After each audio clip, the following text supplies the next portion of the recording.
Part 5, Garden of Eatin. Eating from the trees, knowledge in the dictionary, awareness of facts, truths, or principles.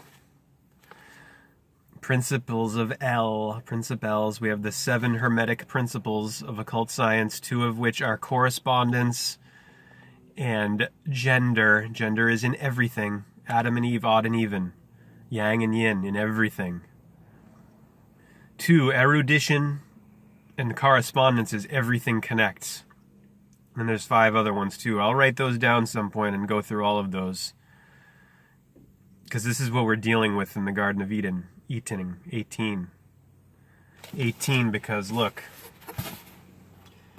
This lower semicircle, sphere, lower sphere, hemisphere.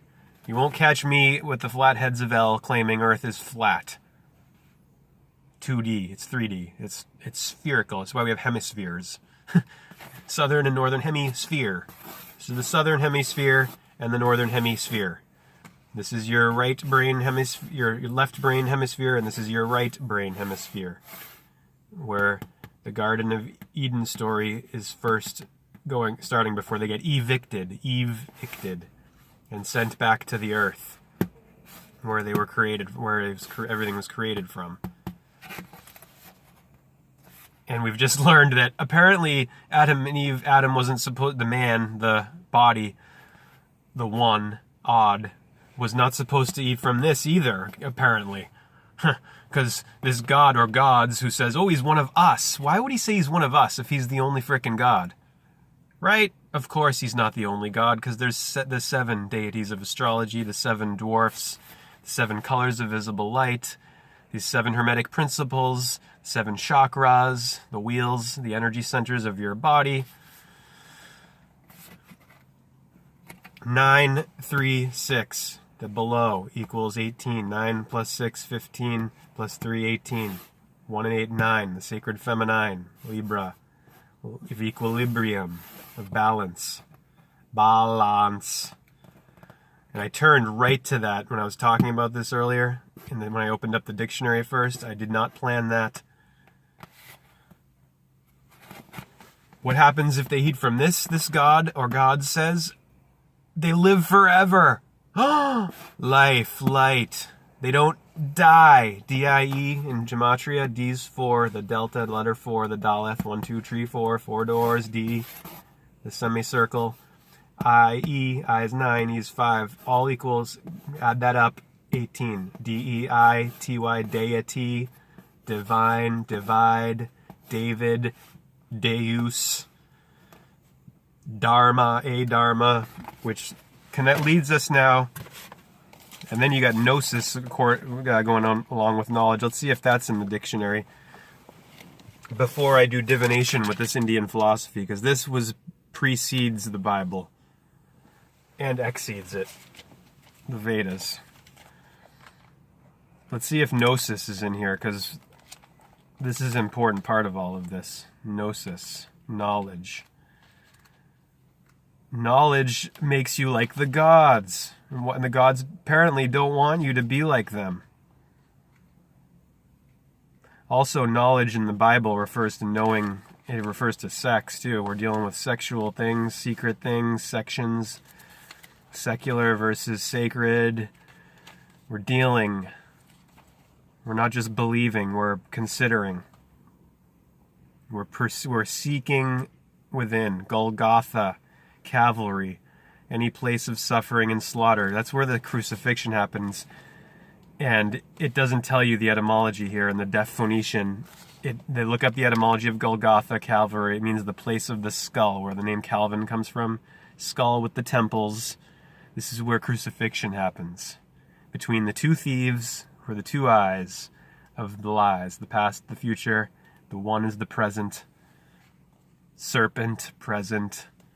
The now, equaling 52 in gematria, the whole year, 52 weeks, the fullness, the whole holiness. Gondola. Gone, gold. Gnosis, is that in here? Gnostic, it is. They don't have gnosis, but they have Gnostic, the adjective. of diagnosis, prognosis. People call themselves agnostic. That means that they don't know. 1, adjective, possessing mystic knowledge. Mystic knowledge. Not just knowledge like what we just read from the definition of what we think of it as, but this is mystic knowledge. 2, capitalized Gnostic. A believer in Gnosticism. Gnosticism. A mystic, quasi-religious philosophy. This is what we're dealing with the tree of knowledge. Gnosis. Mystic knowledge. Let's look up mystic now. We're figuring this out for ourselves. We're not just believing the priests and the ministers and the Pharisees who take the Bible literally. That's what a Pharisee is. Woe unto you, Pharisees, hypocrites, liars. You withhold the keys to the kingdom, and you don't enter yourselves. This would be the key, and the Bible would be the map. And if you don't have the key, you can't read the map. You don't understand what it's saying. You don't understand that Adam is odd and Eve is even. Dawn, evening. On and off. This is everything. Everything. Mystical knowledge. Gnosis. Mystical. Let's go to mystic. Miss Tickle. Miss Terry.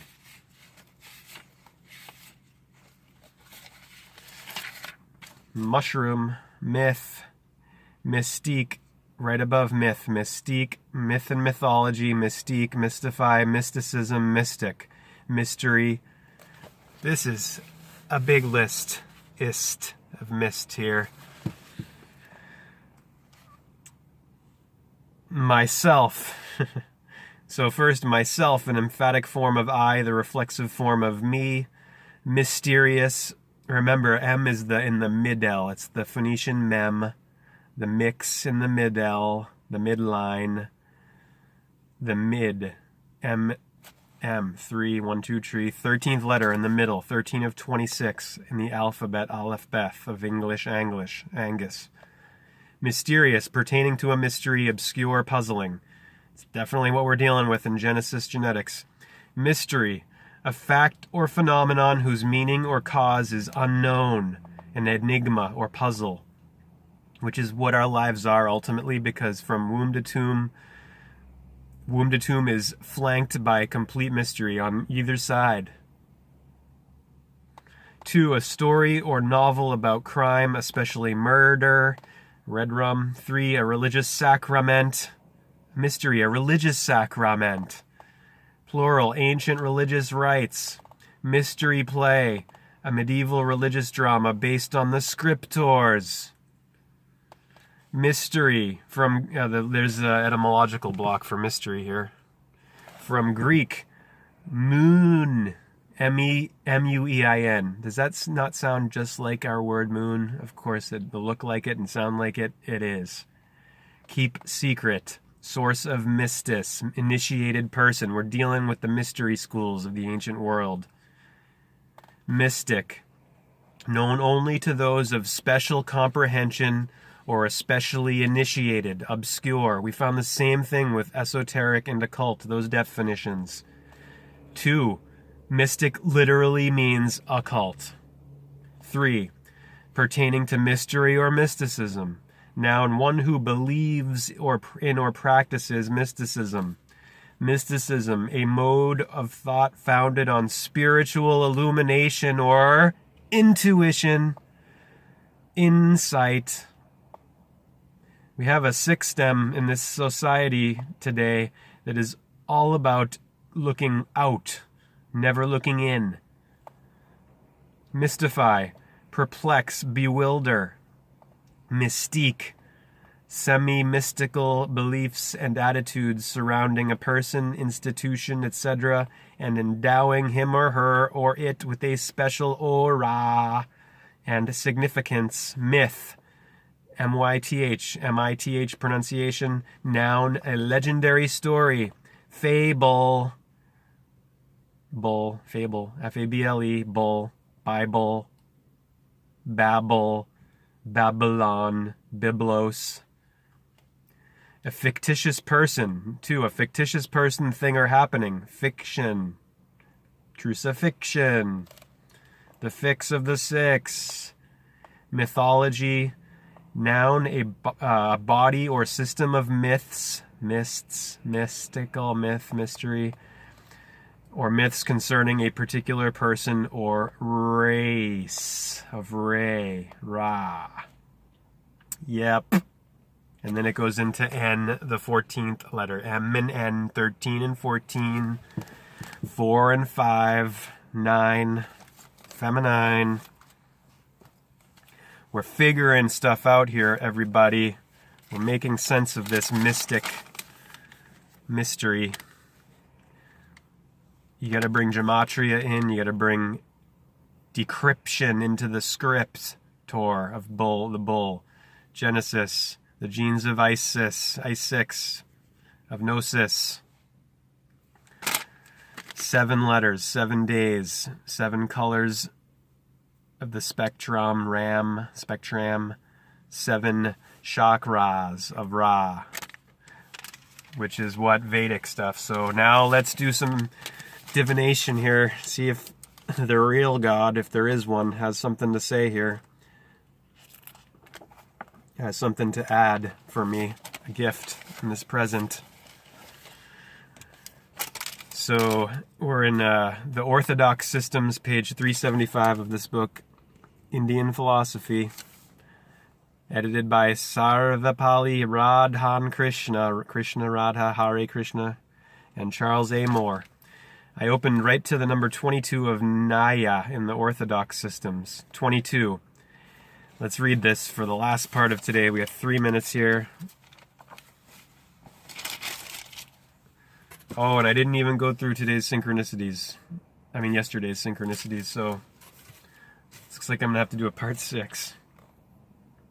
If things unsaid could come by presumption, there would, we say, arise a possibility of the opposition itself being hurt on account of the presumption being erratic and conducive to an unsaid conclusion.